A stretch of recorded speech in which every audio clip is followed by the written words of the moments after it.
The warning lights flashed across every screen in the command center of the luminous accord. Commander Velnara stood perfectly still, her 4 eyes focused on the image before her. After 300 years of life and 23 successful first contact missions, she had learned to trust her instincts. Right now, those instincts whispered that something was very wrong. "Confirm the readings," she said to her sensor officer. "Confirmed, Commander. Unknown vessel detected at coordinate 77 Mark III. Size classification, heavy dreadnought. No matching signature in any concordant database."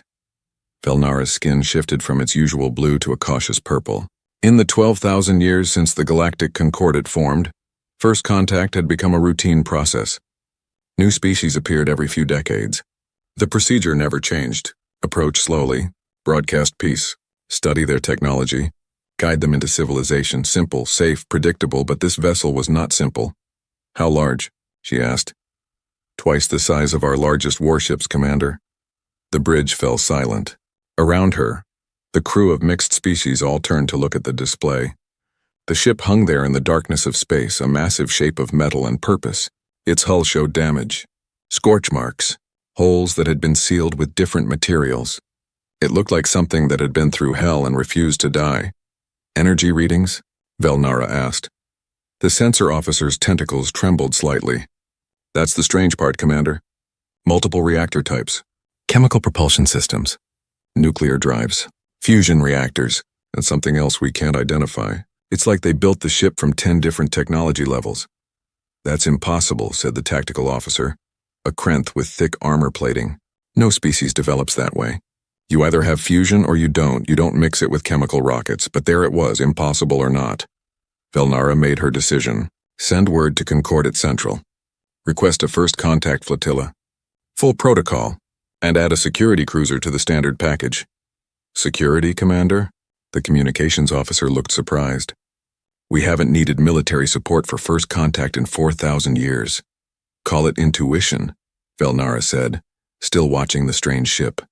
"Something tells me this one will be different." 3 days later, 7 ships gathered at the edge of the Orion Spur. 3 diplomatic vessels painted in the peaceful white of the Concordate. 2 science ships bristling with sensors, 1 light cruiser just in case, and the luminous accord leading them all. They approached slowly, broadcasting in 10,000 languages. Mathematical sequences, musical patterns, light pulses in every spectrum. The standard greeting that said, "We come in peace. We mean no harm. Please respond." For 3 days there was only silence. Then on the 4th day the unknown ship moved, just a small adjustment of its position, but enough to point its damaged nose toward the flotilla. Velnara felt her hearts beat faster. The communications officer suddenly shouted, "Signal!" "We have a response." The bridge erupted in clicks, chirps, and exclamations from a dozen different species. "Finally contact." The message came through in crude mathematical sequences first. Basic addition, multiplication, prime numbers, the universal language of intelligence. Then came sounds, rough and strange, shaped by vocal cords that no concordate species possessed. The translation computers worked frantically, building context from the mathematical foundation. Finally, words appeared on the screen. "This is United World Space Command Vessel Indomitable. We are human. We are lost. We need help." Velnara read the message 3 times. United World Space Command. That implied military structure. The name Indomitable itself spoke of war. And they were lost. How did a vessel this large get lost? "Open a channel," she commanded. "Let's talk to these humans." The screen flickered. And for the first time in concordate history, humanity appeared before alien eyes. The human was female, her face marked with lines of exhaustion and stress. She wore a uniform of dark blue with symbols of rank on her shoulders. Her eyes were forward-facing, the mark of a predator species, and they held a weight that Velnara had never seen before. "I am Captain Maria Santos of Earth," the human said through the translation system. "We've been traveling for 87 years. Our colony ship was destroyed. We pursued the attackers and ended up here, 40,000 light-years from home. We have wounded crew, failing systems, and we're running out of time. 87 years. 40,000 light-years. Colony ship destroyed. Attackers." The words hammered against Velnara's understanding of the universe. "Captain Santos," Velnara said carefully, I am Commander Velnara of the Galactic Concordat. We are a peaceful alliance of 47 species. We welcome you, but I must ask, who attacked your colony ship? The human's face hardened. We don't know. They came without warning. They killed 12,000 civilians, men, women, and children. We fought them for 14 hours before they fled. We followed them through a wormhole that collapsed behind us. We've been trying to find our way home ever since. 14 hours of combat, 12,000 dead, a wormhole. These concepts belong to ancient history, to the dark times before the Concordat brought peace to the galaxy. We no longer have large-scale warfare in our civilization. Velnara said gently. It has been 8,000 years since the last major conflict. Captain Santos looked at her with those predator eyes, and something flickered there. Surprise, disbelief, and something else. Maybe envy. 8,000 years of peace? The human said quietly. We've never had 8,000 years of anything except war. And in that moment, Commander Velnara understood that humanity's arrival would change everything. The boarding shuttle approached the Indomitable slowly, and Velnara felt her stomach tighten with each meter they closed. Up close, the human warship looked even more terrifying. Weapon systems covered every surface, point defense turrets, missile pods, energy cannons of a design she had never seen. This was not a ship built for exploration. This was a ship built to kill.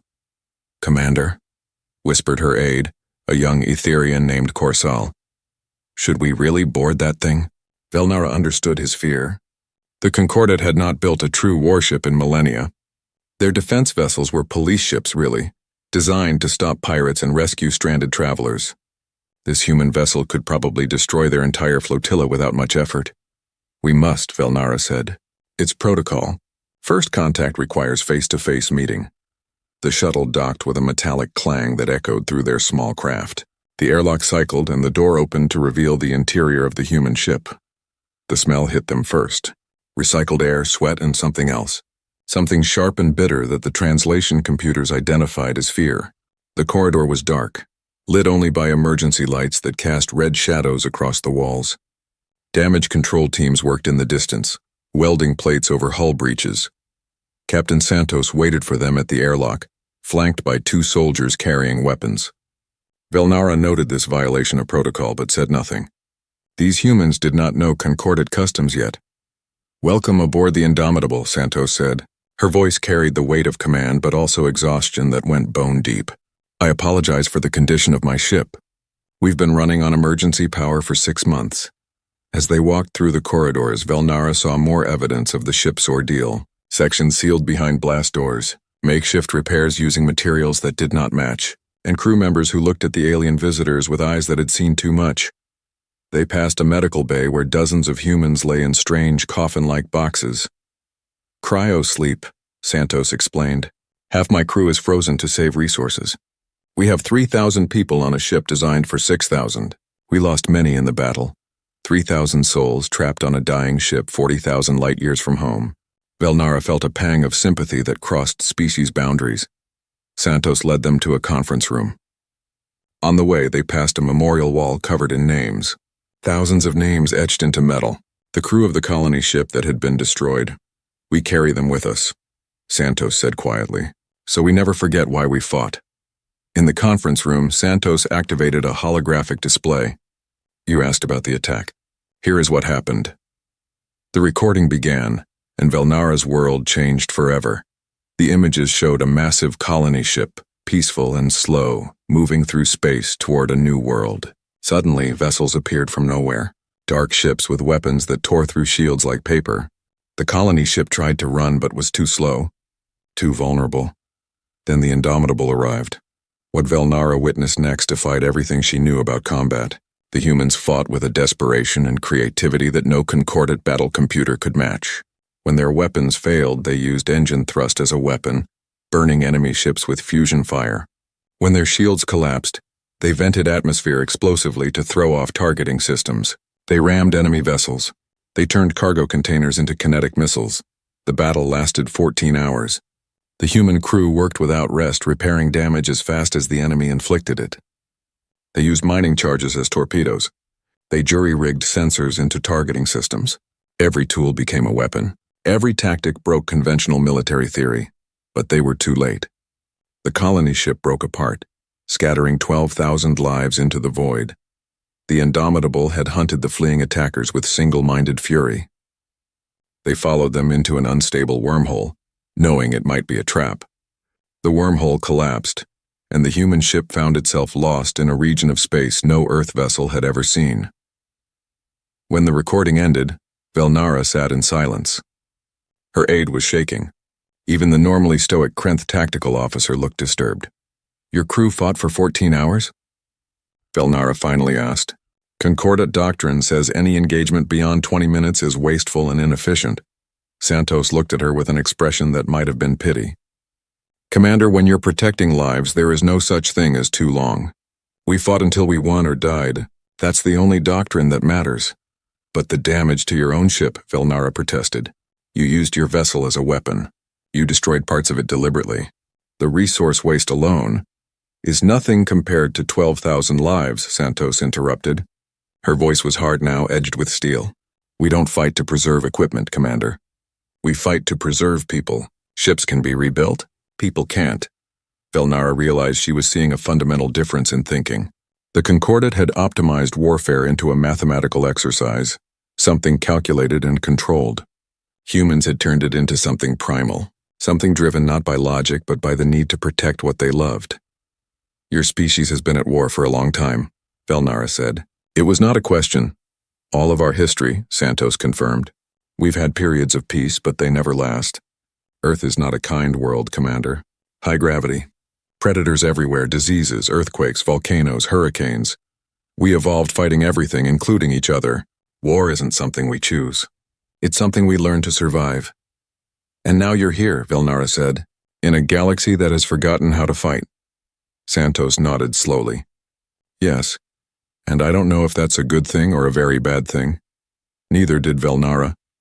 But as she looked at the exhausted human captain and the damaged warship that refused to die, she understood something important.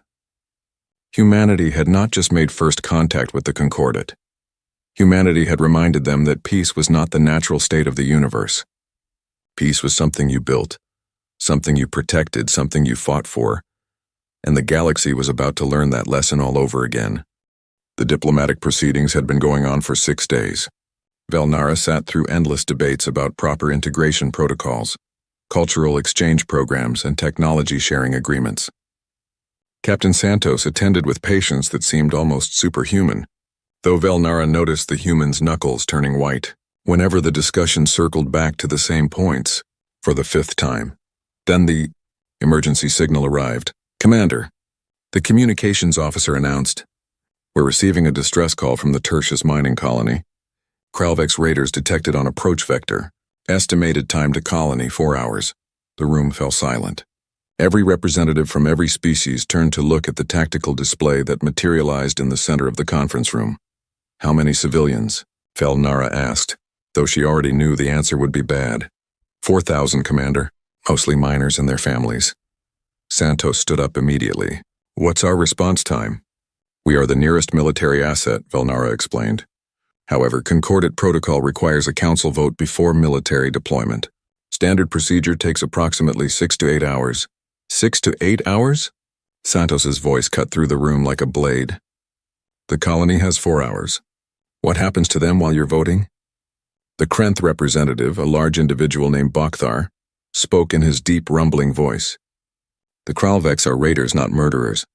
They will likely take supplies and leave. Some injuries are probable, but mass casualties are unlikely." "Unlikely?" Santos looked around the room at the assembled aliens, her expression somewhere between disbelief and fury. "You're going to bet 4,000 lives on unlikely?" "Captain Santos," Velnara said carefully, "I understand your concern, but we have procedures. People are going to die while you follow procedures." Santos planted her hands on the table. "Are there children at that colony?" The question hung in the air. Finally, the database officer answered quietly, "Yes, approximately 800 children under the age of maturity." Santos closed her eyes for a moment. When she opened them again, something had changed. Velnara recognized that look from the battle recordings. It was the look of someone who had made a decision that could not be unmade. "Thank you for the information, Commander," Santos said formally. "If you'll excuse me, I need to return to my ship." Captain, what are you planning? Velnara asked, though part of her already knew. Planning? I'm not planning anything. I'm doing what needs to be done. Santos turned to leave, then paused at the door. You have 47 species in your concordate. Billions of people living in peace because they agreed to protect each other. But what good is that agreement if you debate while children die? She left the room before anyone could respond. 10 minutes later, alarms blared across the concordate flotilla. The Indomitable had fired its engines and was accelerating away from the diplomatic fleet at maximum speed. They're heading for Tertius, the tactical officer shouted. Chaos erupted in the command center. The Krenth representative demanded immediate pursuit and arrest. The Etherian counselor called for sanctions. The database officer was frantically searching for the proper protocol for this situation and finding nothing, because nothing like this had ever happened before. Velnara stood at the center of the storm, making calculations in her head. The Indomitable was damaged. Its crew was exhausted. It had barely functioning weapons and only one working engine cluster. Against a full Kralvex raiding party, it would be destroyed in minutes. Commander, your orders? Her tactical officer asked. Velnara looked at the display showing the human warship racing towards certain death to protect people they had never met. She thought about procedures and protocols, about 8,000 years of peace maintained through careful rules and slow deliberation. Then she thought about 800 children. We maintain position and observe, she said quietly, and we prepare medical teams. For the colony survivors and for the humans. You think the Indomitable will lose? Corsell asked. I think they will fight like nothing we've ever seen, Velnara said. But yes, they will lose. And they know it. The waiting was terrible. Long-range sensors tracked both the Indomitable and the Kralvex raiders converging on Tertius. The humans arrived 47 minutes before the enemy, which gave them time to do something. Velnara just didn't know what. The Indomitable disappeared from sensors. Where did they go? The tactical officer demanded, running scan after scan. They vented their atmosphere, the sensor specialist said in awe. They're running completely cold. No heat signature. No active emissions. They're hiding in the asteroid field like a dead ship. That's insane, Bakhtar said. The crew will be operating in vacuum. Without life support. How long can they survive like that? No one had an answer. The Kralvex arrived, 3 heavy raiders expecting an easy target. The mining colony's weak shields went up, and the raiders moved into position to begin their assault. Then the asteroid field exploded. The Indomitable emerged from hiding like a predator from tall grass. But they were not using ship weapons. They were using mining charges from the colony itself, turned into makeshift torpedoes. Chunks of asteroid, accelerated to devastating speeds, hammered into the Kralvex shields. Point defense systems couldn't track them all. One raider took a direct hit to its engine section and went spinning away. The other 2 turned to face this new threat, and their superior weapons came to bear. But the humans were already moving. They used the asteroid debris as cover, never staying in one place. They fired their weapons not at the raiders directly, but at the asteroids around them, creating clouds of shrapnel that forced the Kralvex to maneuver defensively. The battle was chaos. It broke every rule of proper fleet combat. The humans fought like they were in a knife fight in a dark alley, not a space battle. They were brutal, creative, and absolutely refused to lose. One raider fled after taking critical damage. The second tried to ram the Indomitable in desperation, but the humans vented their cargo bay explosively, using the blast to throw their ship sideways at the last second. The raider missed and flew straight into the colony's defensive weapon range. 43 minutes after it began, the battle was over. 2 Kralvex raiders crippled, 1 fled. The mining colony was intact. The Indomitable hung in space, leaking atmosphere and probably dead in the water, but victorious. Velnara stared at the tactical display in absolute silence. Her crew stared. The entire diplomatic conference stared. Across the concordate communication networks, billions watched the recorded footage that was already going viral. 1 damaged human warship, exhausted crew operating in vacuum, barely functioning systems, against 3 Kralvex raiders that outgunned them completely, and humanity had won. Get me a channel to Captain Santos, Velnara said quietly, and prepare rescue teams. They're going to need help. Commander, Corsall whispered, what did we just witness? Velnara watched the Indomitable slowly restore power, its crew already beginning repairs because that's what humans apparently did. They broke, but they refused to stop. Evolution, she said finally. We just watched evolution. We forgot how to fight because we didn't need to. They never stopped because they always needed to. And now the galaxy knows there are humans in it. The real question, the one that would haunt Velnara in the days to come, was whether that was the best thing that could happen to galactic peace, or the most dangerous. The emergency council session began at midnight, Concordat Standard Time. Representatives from all 47 member species filled the grand chamber, their faces, tentacles, and various other features all showing the same emotion: fear. The footage from Tertius played on endless loop across every news network in the galaxy. The human warship emerging from the asteroid field, the brutal creative violence of the battle, the absolute refusal to surrender even when facing certain death. In 3 days, humanity had gone from unknown to infamous. Velnara sat in the observer section, watching the debate with growing unease. She had spent the last 72 hours aboard the Indomitable, coordinating repairs and medical care for the human crew. 23 humans had died in the battle. 23 more to add to the thousands already lost. Captain Santos had attended each memorial service personally, speaking the name of every fallen crew member. The human species represents an unacceptable threat to galactic stability, declared Representative Zekthon, a Krenth with considerable political influence. They violated first contact protocols. They engaged in unauthorized military action. They possess combat capabilities that exceed our defensive measures. I propose immediate quarantine of their home system, to last until such time as they demonstrate peaceful intentions. Murmurs of agreement rippled through the chamber. Permanent quarantine? Countered Representative Silvara, an Etherian like Velnara.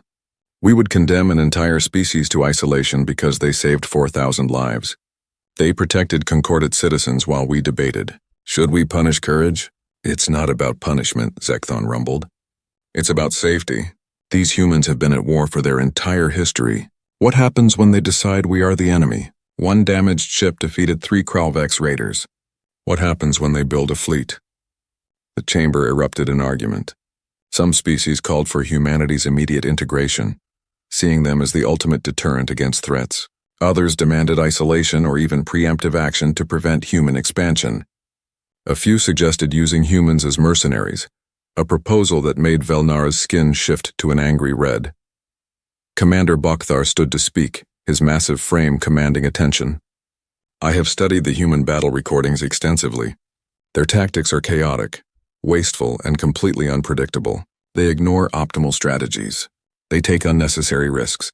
They sacrifice efficiency for emotional reasons. He paused. And yet they win. This suggests our understanding of warfare is incomplete. Perhaps dangerously so. Are you suggesting we learn from these primitives? Zekthon asked incredulously. I'm suggesting, Bokthar said carefully, that 8,000 years of peace have made us forget important lessons. The Kralvex have been raiding our colonies for decades because they know we will debate before acting. The humans acted immediately. Perhaps there is wisdom in that. Velnara found herself standing, speaking before she fully realized what she was doing. I request permission to address the council. The chamber fell silent. Observers rarely spoke during emergency sessions. Permission granted, said the council moderator. Speak, Commander Velnara. She walked to the central platform, very aware that billions were watching across the galaxy. I have spent 3 days with the humans. I have studied their history. I have spoken with their captain and crew. And I believe we are asking the wrong question. What question should we ask? The moderator inquired. Not are humans dangerous? Velnara said. But why are humans dangerous? And the answer is simple. They come from a world that tried to kill them every single day. She activated a holographic display showing Earth. The beautiful blue planet rotated slowly, looking peaceful and inviting. Then Velnara overlaid the data. Gravity 1.4 times Concordat standard. Atmospheric pressure fluctuations that create storms with winds exceeding 200 kilometers per hour. Tectonic activity that reshapes continents. A moon large enough to create tidal forces that flood coastlines. Predators that hunted them. Diseases that killed millions. And that was before they started fighting each other. The chamber watched in growing horror as the data accumulated. They call it a death world, Velnara continued. Their own planet tried to kill them. They evolved to survive the unsurvivable. War isn't their nature. Survival is. War is just the tool they perfected because they had no choice. That doesn't make them less dangerous, Zekthon argued. No, Velnara agreed. But it means they can also be the most loyal allies imaginable. They saved Tertius Colony not because they were ordered to, not because it benefited them, but because there were children in danger, and they could help.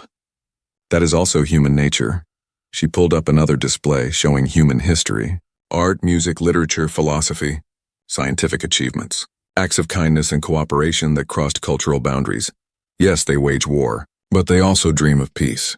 Yes, they fight, but they also heal. They are contradictions just like all of us. Dangerous and kind, violent and gentle, capable of terrible things and beautiful things often at the same time. The chamber was silent now. Everyone focused on the images of humanity's complexity. I propose an alternative, Velnara said. We offer humanity full Concordat membership. We help them repair their ship and give them the navigation data to return home. In exchange, they share their knowledge of defense and survival. Not to wage war, but to remember that peace must sometimes be protected. You want to weaponize the Concordat? Someone shouted from the back. I want us to remember that we live in a universe that is not always kind. Velnara responded. The humans didn't bring danger to our galaxy. They reminded us it was always here. We were just lucky enough to forget it for a while. That evening, Velnara found Captain Santos standing alone in an observation room, staring out at the stars. The human looked even more tired than before, the weight of 3 days of political theater adding to 87 years of burden. Beautiful, isn't it?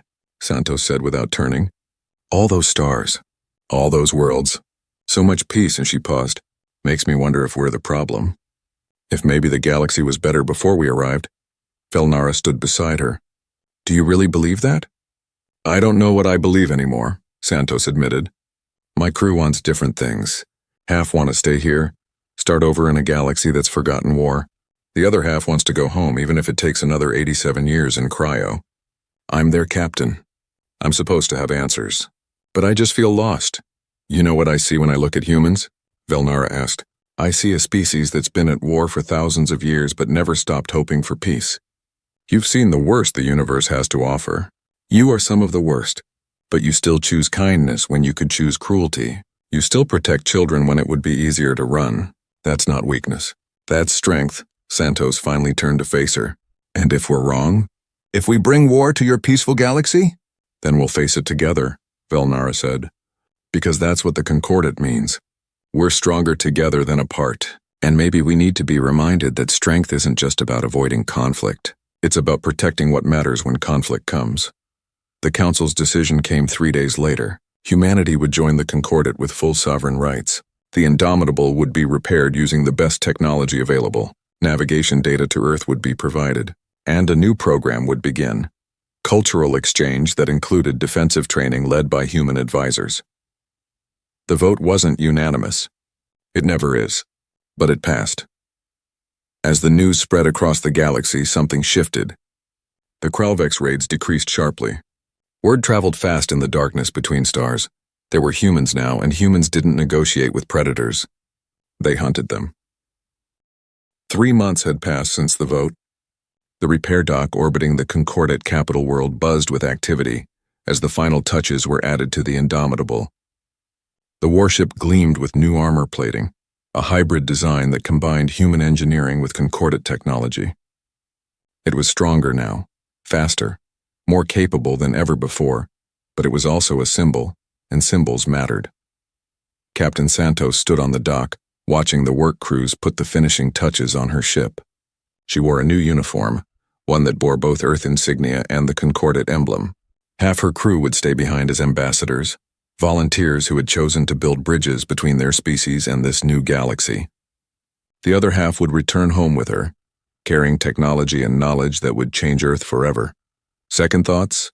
Velnara asked, approaching from behind. Santos smiled slightly. Always, that's what command means, I think.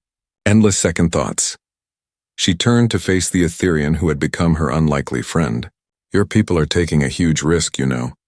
Giving us faster-than-light technology.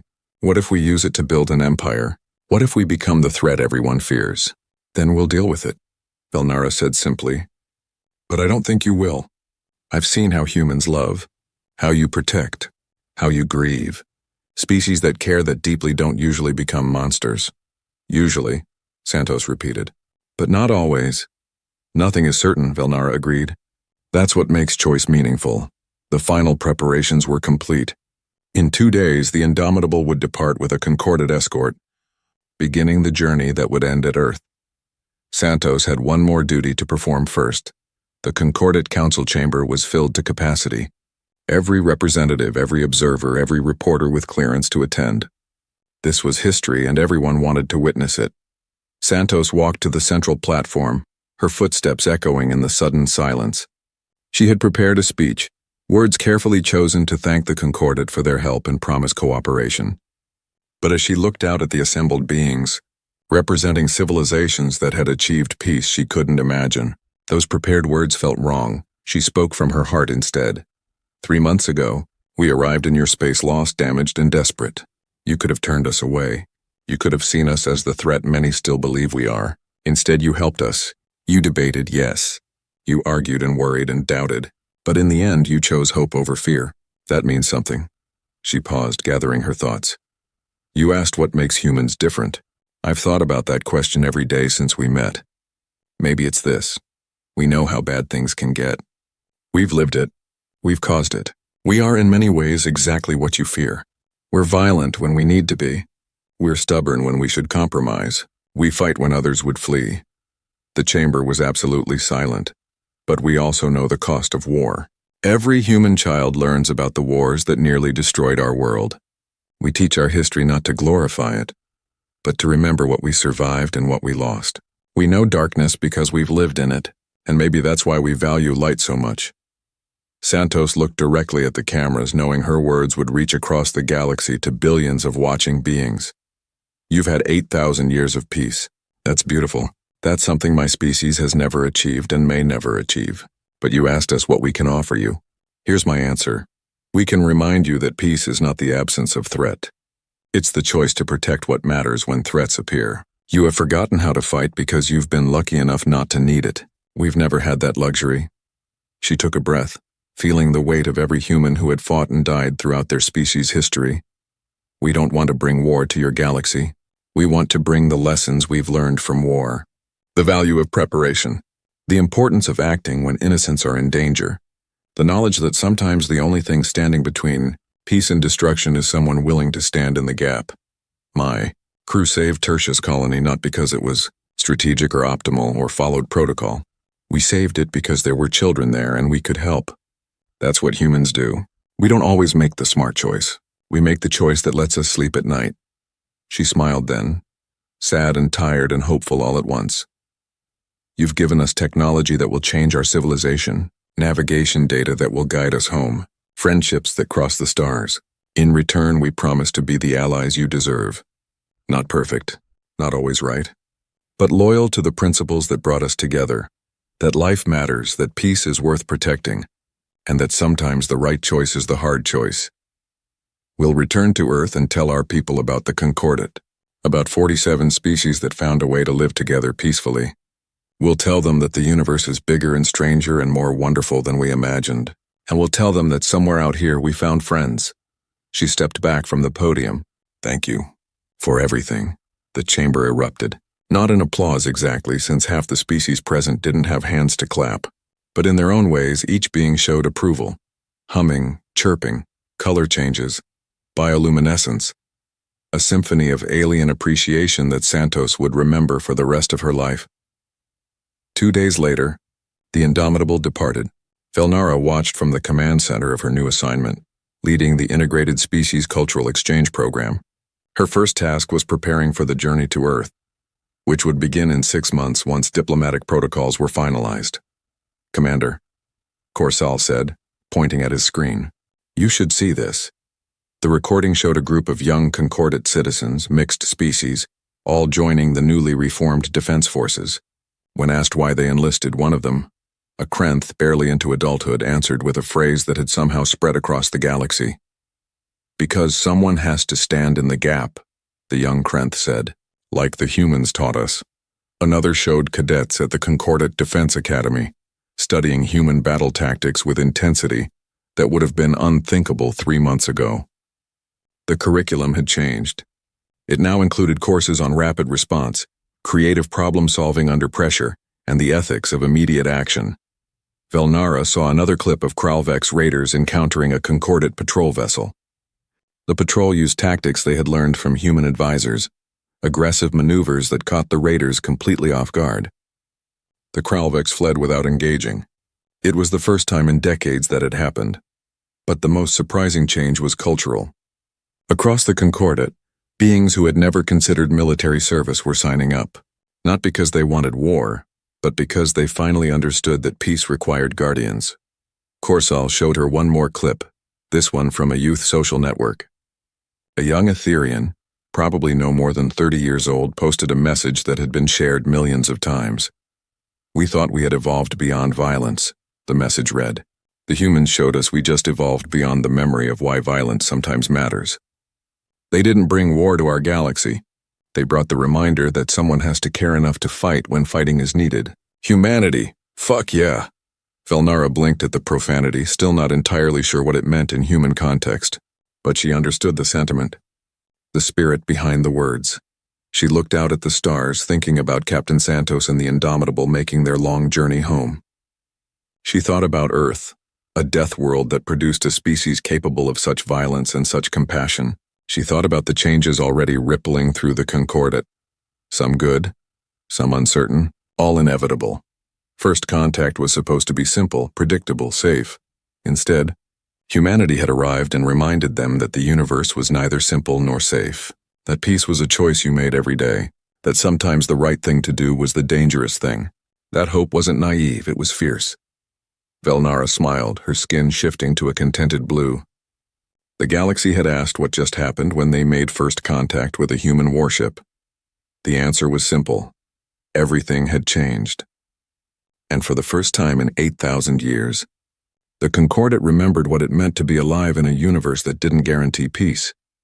They remembered that peace was something you built, something you protected, something worth fighting for. They remembered because humanity, stubborn and fierce and hopeful, had refused to let them forget. And the galaxy would never be the same. The stars looked like tiny white dots against the black emptiness of space. Captain Abigail Winters stood on the bridge of the USS Defiant, her hands clasped behind her back. The ship had been traveling for 3 weeks now, visiting the outer colonies on what should have been a routine diplomatic mission. "Captain, we're picking up an unusual signal," said Patricia Taylor, the communications officer. Her fingers moved quickly across her console. "It's not matching any known human patterns."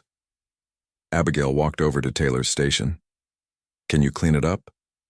"Working on it, ma'am." Taylor adjusted some settings, and a strange rhythmic pattern emerged from the speakers.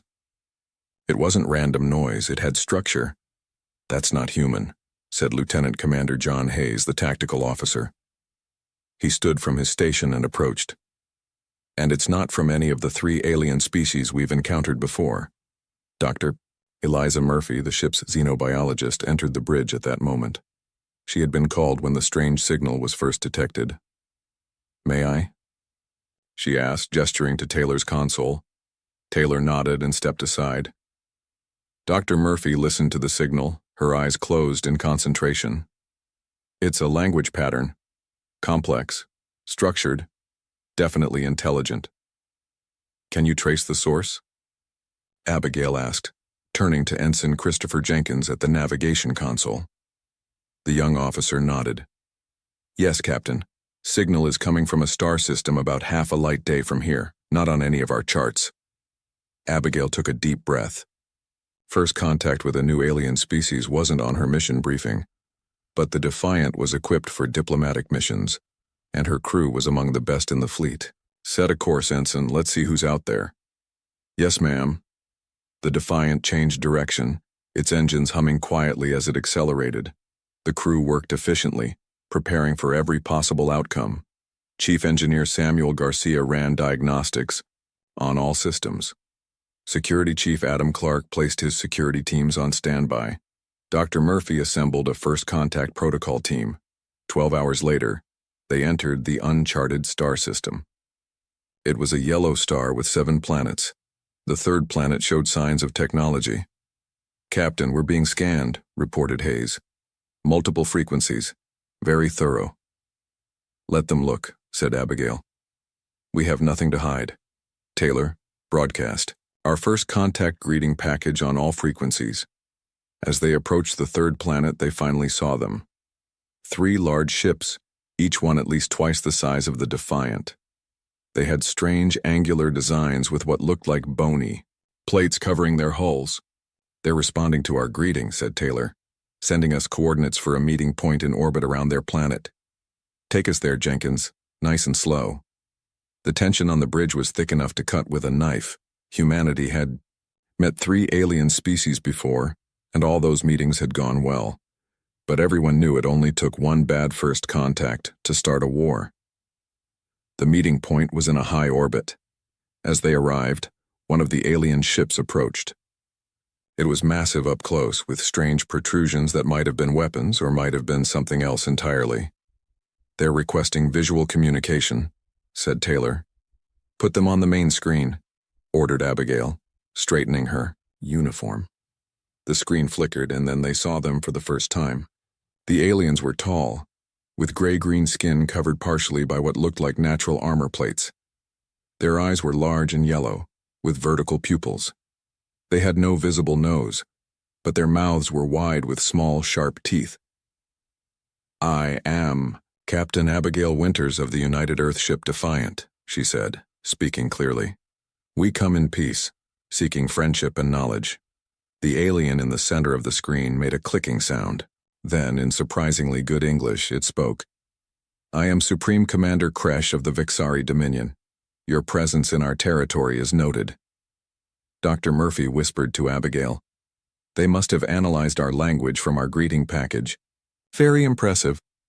Abigail nodded slightly before addressing the screen again. "We apologize for entering your territory unknowingly. We are explorers and diplomats on a mission of peace." Kresh's yellow eyes narrowed. "Peace. Yes. The Vexari understand. Peace. It comes through strength. Show us yours." The request caught Abigail off guard. "I'm not sure I understand." "Your weapons," said Kresh. "Show us your weapons capabilities. This is how the Vexari judge new species, by their strength." Lieutenant Commander Hayes stepped closer to Abigail. "Captain, this could be a trap," he whispered. "If we power up our weapons, they might take it as an aggressive act." Abigail nodded slightly. "Supreme Commander Kresh, in human culture, we do not demonstrate our weapons as a greeting. We believe strength is shown through restraint and wisdom." Kresh made that clicking sound again, but this time it seemed different, harsher. "Interesting. Perhaps you have no strength to show. We prefer to begin with an exchange of scientific and cultural knowledge," Abigail continued, ignoring the implied insult. "We have prepared information about Earth and humanity that we would be honored to share." "Yes. Send your information," said Kresh, the words coming out like they tasted bad. "We will study it." The transmission ended abruptly. "That was strange," said Dr. Murphy. Their body language and tone suggested disappointment or possibly contempt. "Keep us at yellow alert," Abigail told Hayes. "Let's proceed with caution." Over the next 12 hours, the Defiant exchanged data packages with the Vexari. Dr. Murphy and her team worked non-stop to understand the alien culture from the information they received. "Captain, I think we have a problem," Dr. Murphy said, entering Abigail's ready room. "The Vexari are a highly militaristic society. Strength and the willingness to use it are their highest values. They've conquered 3 other species in their local region of space. And they wanted us to demonstrate our weapons," Abigail said, understanding dawning on her face. "Yes. By refusing, you may have accidentally insulted them deeply. In their culture, only the weak hide their strength. Inform Commander Hayes. Tell him to—" The ship suddenly shook violently, throwing both women against the wall. "Red alert!" Abigail shouted as she ran for the bridge. The sound of the alert klaxon filled the corridors as she entered. The Vexari ships opened fire without warning, shouted Hayes from Tactical. Shields at 60%. On the main screen, all 3 Vexari ships were moving to surround the Defiant, weapons blazing. Return fire. Target their weapon systems only, ordered Abigail. Taylor, open a channel. The Defiant's weapons fired, blue energy beams striking one of the Vexari ships. Their shields flickered but held. No response to our hails, reported Taylor, her voice steady despite the chaos. Another hit rocked the ship. Shields at 40%, reported Hayes. Their weapons are stronger than ours. Jenkins, plot an escape course. Garcia, we need more power to the engines. The Defiant twisted away from the 3 larger ships, taking more hits as it turned. Captain, I'm picking up a transmission between their ships, said Taylor suddenly. It's a formal declaration of war against humanity. They're saying we deceived them by hiding our true nature and that all human worlds must be cleansed. Abigail's face went pale. Our faster-than-light communications array? Destroyed in the first volley, confirmed Hayes grimly. They're coming. Around for another pass, warned Jenkins. Abigail gripped the arms of her command chair. Evasive maneuvers, get us out of here, maximum speed. As the Defiant fled, leaving the Vexari ships behind, Abigail realized the terrible truth. They were the only human ship that knew Earth was now at war, and they had no way to warn home about the danger coming. Earth's fate now rested solely in the hands of one damaged ship and its crew. The Defiant drifted silently among the asteroids. Its outer lights were turned off, and only the most essential systems remained active. Captain Abigail Winters looked at the damage reports on her tablet and frowned. The situation was worse than she had initially thought. How bad is it, Garcia? She asked the chief engineer, who had just entered the bridge looking tired and covered in grease. Samuel Garcia wiped his hands on a rag. The main engines are at 40% capacity. Shields are barely functioning. Weapon systems are operational, but low on power. And the faster-than-light drive needs at least 2 weeks of repairs before we can make the jump back to Earth. Abigail nodded, her face grim. So we're stuck here while a Vexari fleet heads toward human space. Looks that way, Captain. Lieutenant Commander John Hayes stood by the tactical station studying the sensor readings. We've detected at least 5 Vexari ships searching the sector for us. They're determined to find us. Dr. Eliza Murphy entered, the bridge carrying a datapad. The xenobiologist had spent the last 24 hours analyzing the information they had gathered about the Vexari. Captain, I think I've found something interesting, she said. The Vexari have conquered 3 species, but in each case the other species either submitted immediately or fought to the death. They've never encountered a species that retreated. What does that tell us? Asked Abigail. It suggests they don't understand our behavior. They view retreat as weakness, but humans see it as strategic. This confusion might give us an advantage. Communications. Officer Patricia Taylor looked up from her station. I've been studying their language patterns. Their communication is very rigid and hierarchical. Every message has to go up and down a strict chain of command. Lieutenant Commander Hayes had been quiet, but now he stepped forward. Captain, I think I have an idea. It's risky, but it might be our only option. I'm open to suggestions, Hayes. Instead of running home, we should strike back. The bridge went silent as everyone stared at him. Strike back? Against their entire fleet? Asked Security Chief Adam Clark with disbelief. Hayes nodded. Not head on. We hit their supply lines, their communication relays. We make them think there's more than just one human ship. We create confusion in their ranks. Chief Garcia spoke up. Captain, before I joined Starfleet, I worked in mining operations. The Defiant still has some outdated mining lasers in storage.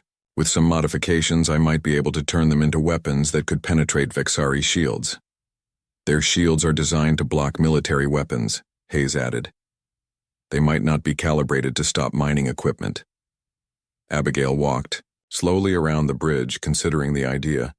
So instead of running, we fight, but we fight smart. Exactly, said Hayes, and we need to start by getting more intelligence. I propose we capture one of their scout ships. The plan was risky, but simple. The Defiant would use the asteroid field to ambush a smaller Vexari vessel.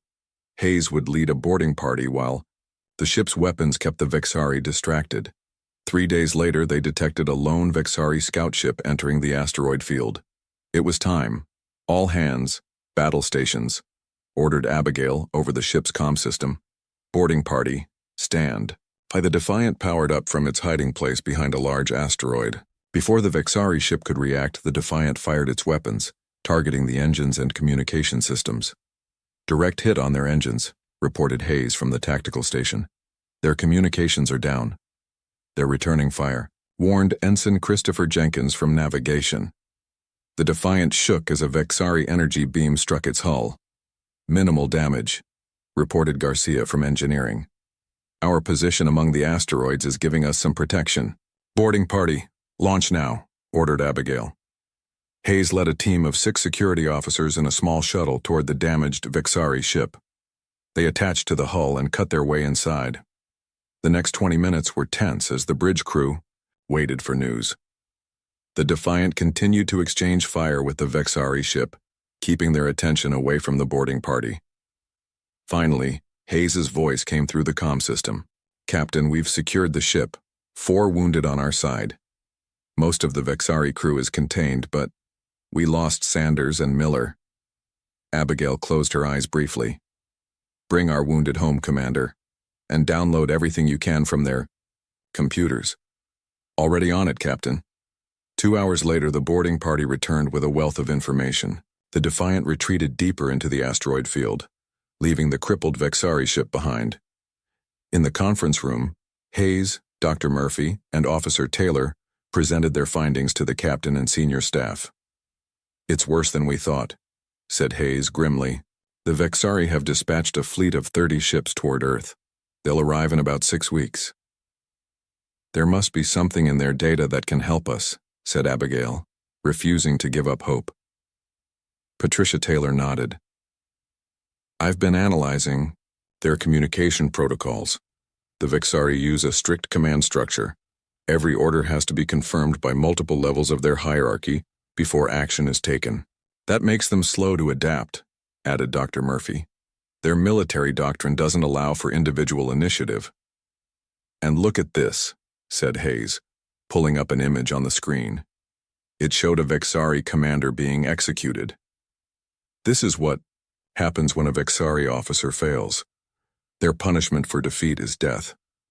So they're afraid of failure, said Abigail thoughtfully. Terrified of it, confirmed Dr. Murphy, and more importantly, terrified of shame. Chief Garcia entered the room, his face excited. Captain, I found something. The Vexari ships use a specific shield frequency that's vulnerable to the modified mining lasers. I can make them work, but we'll need more power than we currently have. We also found their fleet deployment patterns, added Hayes. They're spreading their forces thin to maintain control of their conquered territories. Abigail stood up and walked to the viewport, looking out at the stars. Everyone waited for her decision. We can't outfight them, she said finally, and we can't outrun them to warn Earth in time, but maybe we can outsmart them. She turned back to face her crew. Taylor, I want you to figure out how to tap into their communication network. Murphy, work with her to craft messages that will exploit their fear of shame. Hayes, plan a series of hit-and-run attacks on their supply lines. Garcia, modify those mining lasers and find a way to make our ship appear as multiple vessels on their sensors. What's the plan, Captain? Asked Hayes. We're going to wage psychological warfare, said Abigail with determination. We'll make them think they're facing not one ship, but an entire human resistance fleet. We'll disrupt their advance toward Earth, create confusion in their ranks, and buy time for Earth to prepare. It's risky, said Clark. If we're caught, we're already caught, interrupted Abigail. The only question is whether we go down running or fighting. I choose fighting. The senior officers nodded in agreement. One more thing, added Abigail. I want a message prepared for Earth, containing everything we know about the Vexari. If we find a way to send it, or if anyone gets a chance to escape in a shuttle, that message goes with them. As the meeting ended and the officers dispersed to their tasks, Abigail remained in the conference room. She looked at the star chart showing the Vexari fleet's path toward Earth. 30 ships against her one damaged vessel seemed like impossible odds. But humans had faced impossible odds before. And sometimes, just sometimes, they won. A week had passed since the Defiant began its guerrilla campaign against the Vexari. The bridge was dimly lit to conserve power. Captain Abigail Winters studied the tactical display showing the positions of known Vexari ships in the sector. "Status. Report," she said to Lieutenant Commander Hayes. "We've hit 3 of their supply ships and 2 communication relays," Hayes reported. "Our modified mining lasers worked perfectly. The Vexari shields couldn't stop them. And our little deception?" Hayes smiled slightly. "According to intercepted communications, they believe they're dealing with at least 5 human vessels, possibly more." Chief Garcia had modified their engines to release specific energy signatures that mimicked multiple ships. Combined with quick jumps between attack points, it created the illusion of a small human fleet operating in the area. "Captain," called Communications Officer Taylor from her station, "I've intercepted new orders from the Vexari High Command. They're diverting 6 ships from their main fleet to deal with us." Abigail nodded with satisfaction. 6 ships that won't be heading toward Earth. "Good work, everyone." Dr. Murphy entered the bridge looking tired but excited. "Captain, I think we've found another weakness. The Vexari have never faced an enemy that uses psychological warfare.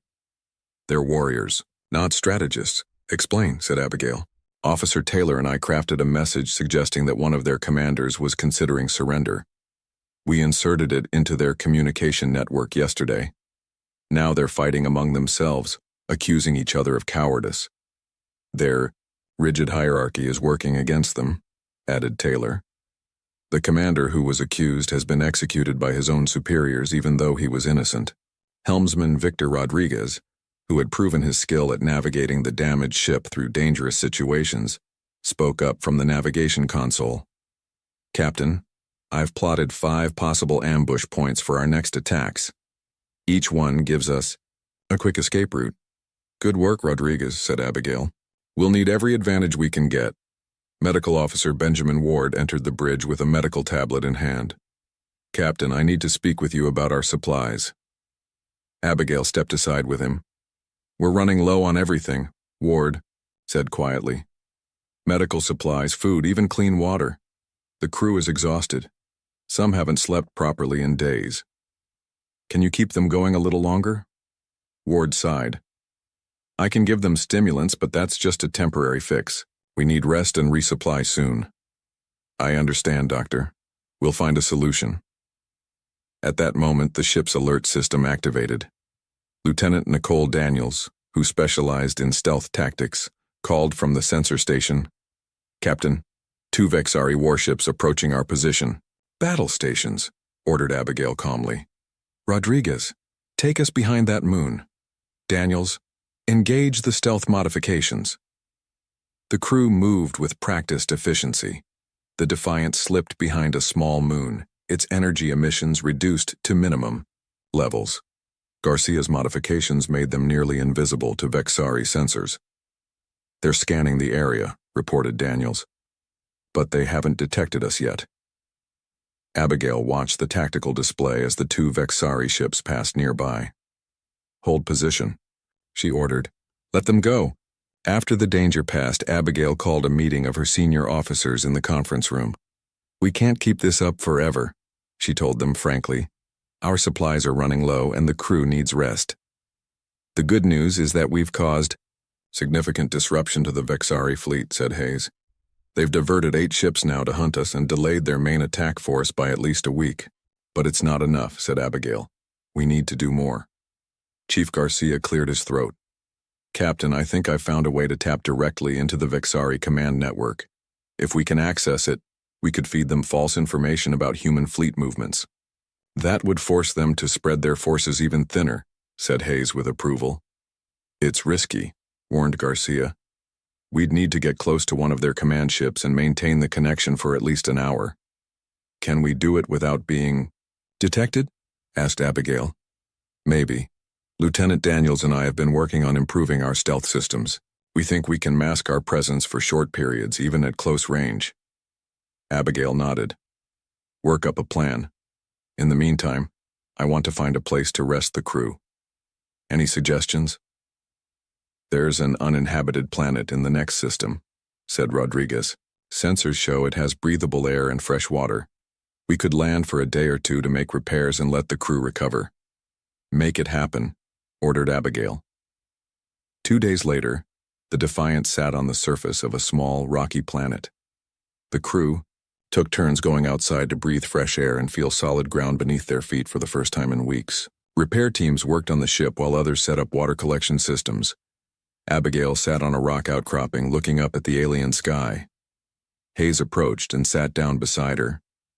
The crew's spirits are improving, he said, and Garcia thinks he can have the ship back to 60% capacity by tomorrow. Good, said Abigail. Any word from our listening posts? After their first few attacks, they had left behind small automated communication devices to monitor Vexari transmissions. Interesting developments, said Hayes. The Vexari are in disarray. Their supreme commander is personally taking charge of the hunt for us. He's diverted his flagship and 15 escort vessels from the main fleet. Abigail's eyes widened. 15 ships? That's half their attack force. Yes, our psychological warfare is working better than we hoped. The Supreme Commander sees us as a personal insult to his authority. He's determined to destroy us himself before proceeding to Earth. Abigail stood up and paced. This changes everything. If we can keep the Supreme Commander distracted, we might give Earth enough time to prepare defenses. There's more, said Hayes. Garcia and Daniels have finished their plan to hack the Vexari command network. They think we can not only feed false information but also copy their tactical database. If we could get that information to Earth. How soon can we move? Tomorrow. The crew will be rested, and the ship will be as ready as it can be. Abigail looked at the Defiant, its hull scarred from battles but still intact. Then tomorrow we take the fight directly to the Supreme Commander. The next day, the Defiant lifted off from the planet's surface. The crew was rested and determined. Garcia had improved the engines and weapon systems. Taylor and Murphy had prepared new psychological warfare messages designed specifically to enrage the Supreme Commander. Set course for the Vexari command. Fleet, ordered Abigail from her chair. Lieutenant Daniels, make sure our stealth systems are at maximum efficiency. We need to get close without being detected. Aye, Captain, responded Daniels. What's our plan of attack? Asked Hayes. We're not going to attack. Not directly, said Abigail. We're going to hide in plain sight. We'll slip in among their own. Ships tap into their network and feed them false information. Then we'll slip away before they know what happened. And if we're detected? Asked Security Chief Clark. Abigail's face grew serious. Then we fight our way out. But one way or another, we're going to turn the hunter into the hunted. As the Defiant sped toward the Vexari command fleet, Abigail felt a strange mix of fear and confidence. What they were attempting was incredibly dangerous.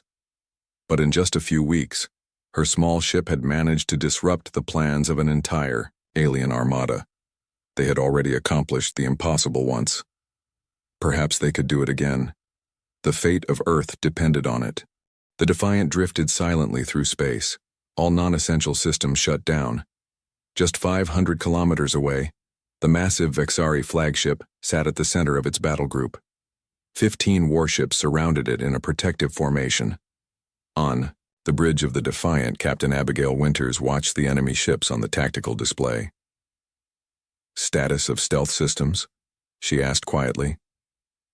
Holding steady, replied Lieutenant Nicole Daniels from her station.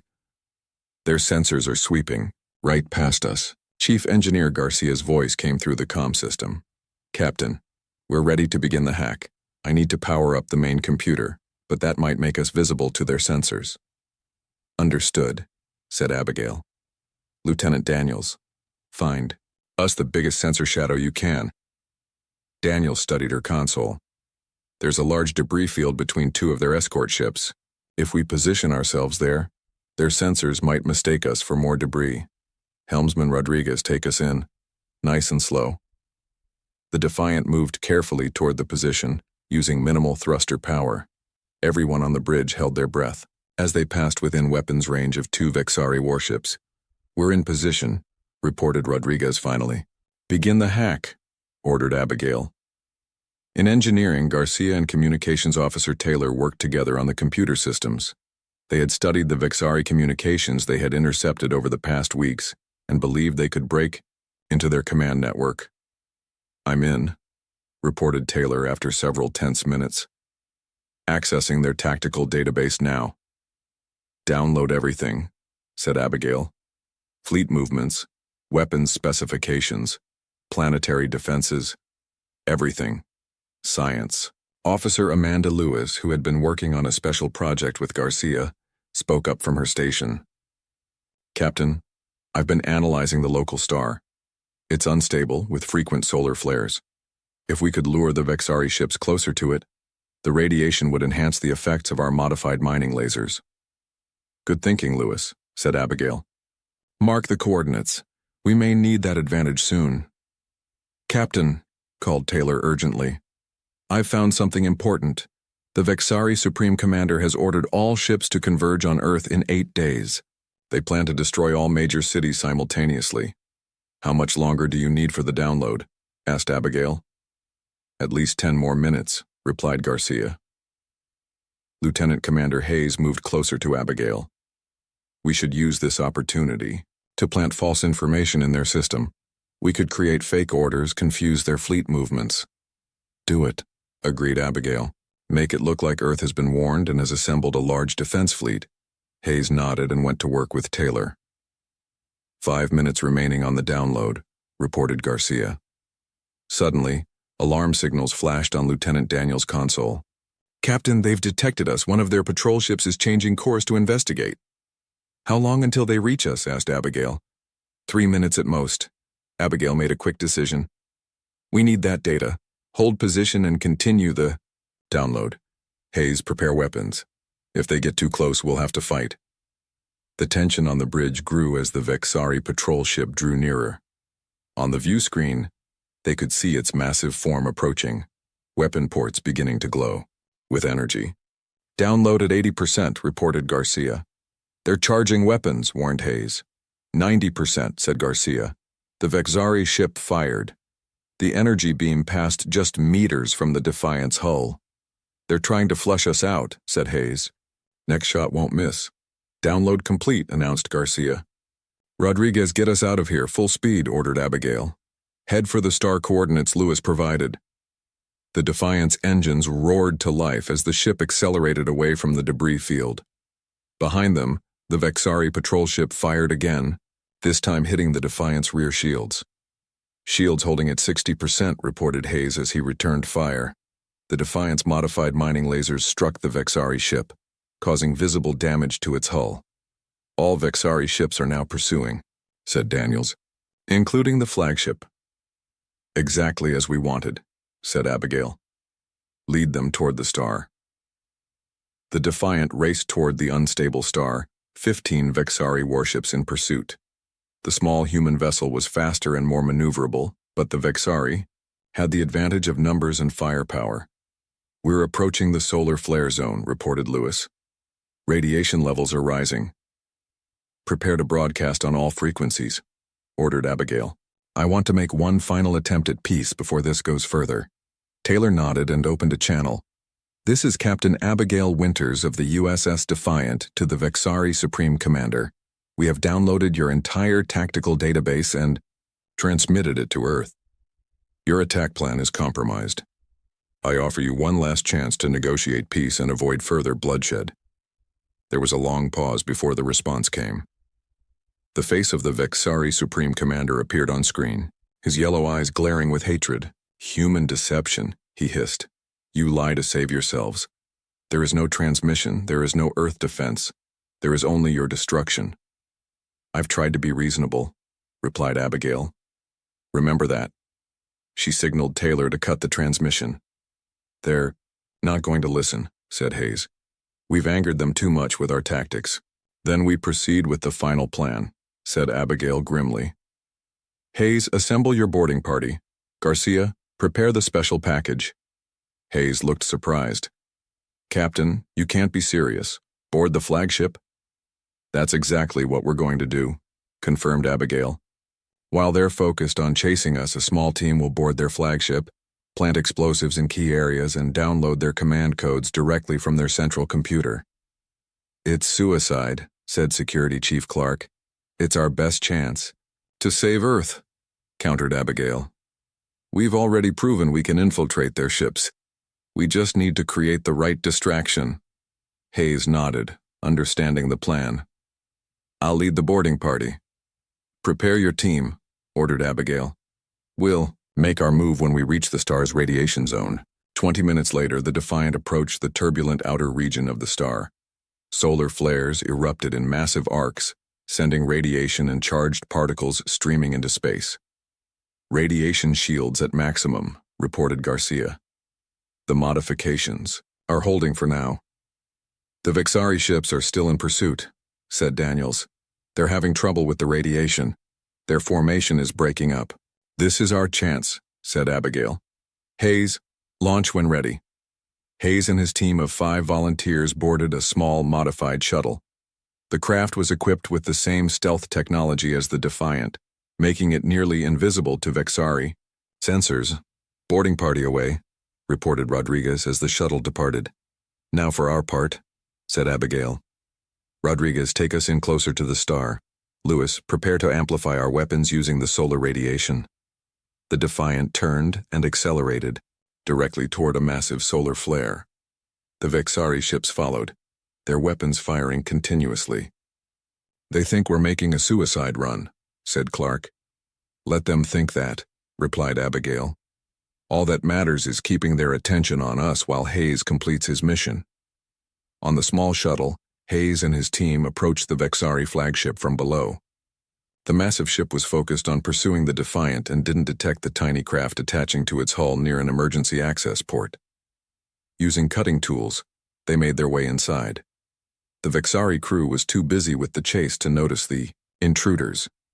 Following the ship schematics they had studied from the downloaded data, Hayes led his team toward the central computer core. Meanwhile, the Defiant continued its dangerous dance around the solar flares, drawing the Vexari fleet deeper into the radiation zone. The ship shook violently as enemy weapons fire occasionally broke through their defenses. Shields down to 20%, reported Clark. We can't take much more of this. Just a little longer, urged Abigail. Hayes needs more time. Hayes and his team reached the computer core and began downloading the command codes while planting explosives at key structural points throughout the ship. If detonated, they would cripple the flagship without destroying it completely. Download complete, Hayes reported over the secure comm channel. Explosives in place, beginning extraction. But as the team headed back toward their shuttle, they encountered a group of Vexari guards. A firefight erupted in the narrow corridor. 2 of Hayes' team fell immediately. We've been spotted, Hayes reported, his voice tense with weapons fire in the background. 3 of us left, continuing toward extraction point. More Vexari guards converged on their position. Hayes made a split-second decision. Captain, the Yegyu, rest of the team will continue to the shuttle with the data. I'm going to detonate the explosives manually to make sure they work. Hayes, no, protested Abigail. It's the only way to ensure the mission succeeds, replied Hayes calmly. It's been an honor serving with you, Captain. The communication cut off. A brilliant flash of light erupted from the Vexari flagship. The explosion wasn't enough to destroy the massive vessel, but it caused severe damage to its central sections. The giant ship listed to one side, emergency lights flashing across its hull. On the bridge of the Defiant, Captain Abigail Winters watched in silence. Lieutenant Commander Hayes had given his life to ensure the mission's success. The remaining boarding team? She asked quietly. Their shuttle is away, reported Lieutenant Daniels. 2 survivors, heading back to us now. The Vexari fleet is in disarray, added Security Chief Clark. The flagship's command systems must be down. The other ships aren't sure what to do. Abigail stood up, her decision made. This is our chance. Rodriguez, plot a course away from the star. Maximum speed. We need to broadcast everything we've learned to every human outpost in range. Captain, said Chief Garcia from engineering, our communication array is still damaged. We can transmit, but only short range. We'd need to get closer to the outer colonies. Then that's where we're going, said Abigail. We have the Vexari fleet deployment plans, their weapon specifications, and their command codes. If we can get this information to Earth, humanity will have a fighting chance. The Defiant turned away from the battle and accelerated to its maximum speed. Behind them, the Vexari ships began to regroup, but confusion still reigned. Without clear orders from their supreme commander, their rigid hierarchy was failing them. Enemy ships in pursuit, warned Daniels. 5 cruisers breaking away from the main fleet. Can we outrun them? Asked Abigail. Rodriguez shook his head. Not in our current condition. They'll overtake us in 20 minutes. Science Officer Lewis spoke up from her station. Captain, I have an idea.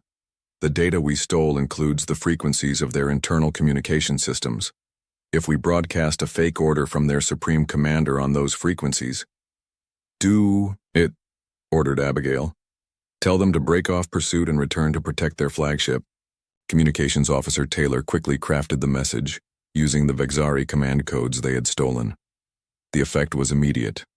The pursuing ships slowed, then turned back toward their damaged flagship.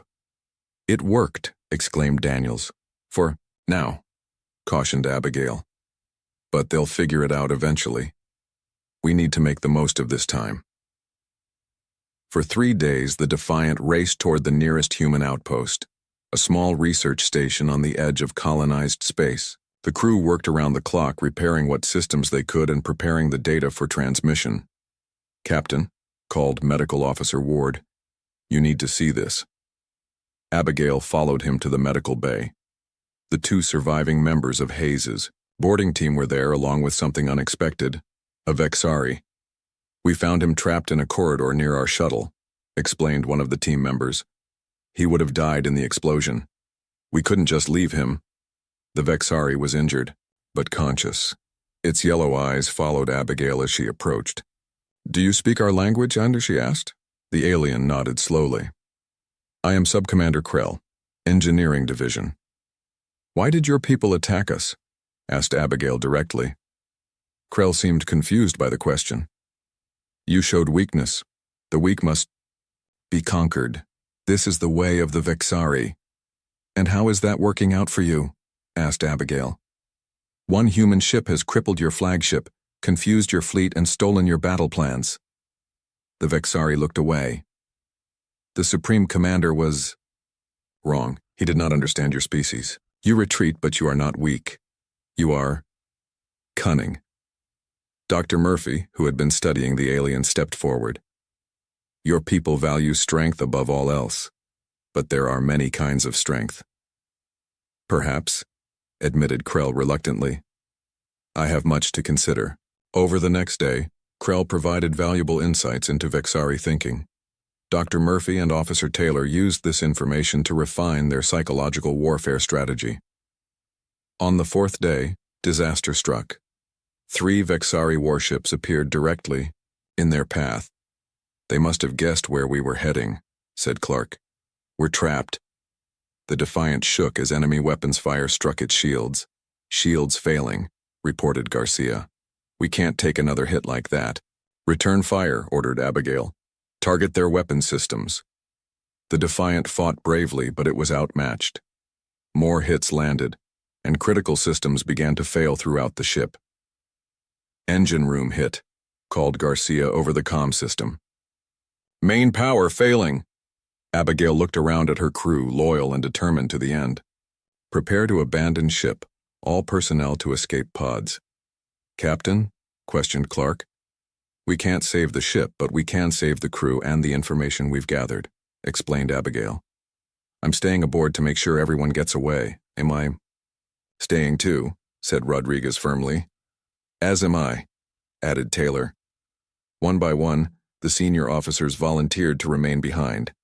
Abigail felt a surge of pride in her crew. No, she said firmly. The information you carry is too important. Earth needs to know what we've learned. I'll handle the final transmission and set the self-destruct sequence. Reluctantly, the crew began to evacuate to the escape pods. Abigail went to the communications station, and began broadcasting all their collected data on every frequency. This is Captain Abigail Winters of the USS Defiant to all human outposts. We have encountered a hostile alien species called the Vexari. They have declared war on humanity. Attached is everything we know about their fleet, weapons, and tactics. They are heading toward Earth. Prepare defenses immediately. As the Vexari ships closed in, the escape pods launched, scattering in different directions. The enemy ships, focused on destroying the Defiant, ignored the small pods. With the last of the crew safely away, Abigail set the self-destruct sequence. But before she could finish, another explosion rocked the ship. The bridge filled with smoke and debris. When Abigail regained consciousness, she found herself being dragged toward an escape pod by Krell, the Vexari engineer. "Why?" she asked weakly. "You showed me there is strength in mercy," replied the alien. "Now I show you the same." 3 weeks later, on Earth, Admiral Gregory White stood in the main control room of Earth Defense Command. The planet had been transformed into a fortress. Using the information from the Defiant, Earth scientists and engineers had developed countermeasures against Vexari weapons and shields. "The Vexari fleet has entered the solar system," reported a sensor officer. 28 ships, including their damaged flagship. "Are our defenses ready?" asked the Admiral. "Yes, sir. Shield frequencies adjusted. Weapons modified based on the Defiant specifications. And our special surprise?" "Ready, Admiral." The Vexari fleet approached Earth with confidence. Their ships formed an attack pattern, ready to begin bombardment of the planet's surface. "They're broadcasting a demand for surrender," reported a communications officer. "Ignore it," ordered Admiral White. "Open fire." Earth's defense platforms and ships unleashed a devastating barrage. The modified weapons, based on the Defiant's mining lasers, cut through Vexari shields as if they weren't there. 5 enemy ships were destroyed in the first minute. "Sir, we're receiving a transmission from a small ship approaching from the outer system. It's Captain Winters of the Defiant." The Admiral's eyes widened in surprise. "Put her through." Abigail's face appeared on the main screen. She looked tired but determined. "Admiral, I see you received our data package." "We did, Captain. Your crew's sacrifice has saved Earth. We thought you were dead." "Nearly was," replied Abigail. "I have someone with me you should meet." The camera shifted to show Krell standing beside her. "This is Sub-Commander Krell. He saved my life and wants to speak with Vexari High Command. He believes this war can end today." Within hours, as the remaining Vexari ships retreated from Earth's devastating defenses, a meeting was arranged. The new Vexari commander, who had taken control after the Supreme Commander's failure, faced Captain Winters and Admiral White across a conference table. "You have defeated us," admitted the Vexari commander reluctantly. "How is this possible? One ship, one small human ship." "We didn't defeat you with strength of arms," explained Abigail. "We defeated you with adaptability, creativity, and determination. These are humanity's greatest weapons." The Vexari commander looked at Krell, who nodded in confirmation. "We seek peace," said the commander finally. "The first peace the Vexari have ever requested." As the treaty was signed, Abigail thought of Hayes and all those who had sacrificed themselves aboard the Defiant. One ship had made the difference between extinction and survival. One crew had changed the course of history, and, perhaps in time, even the Vexari would learn that true strength lies not in conquest but in understanding.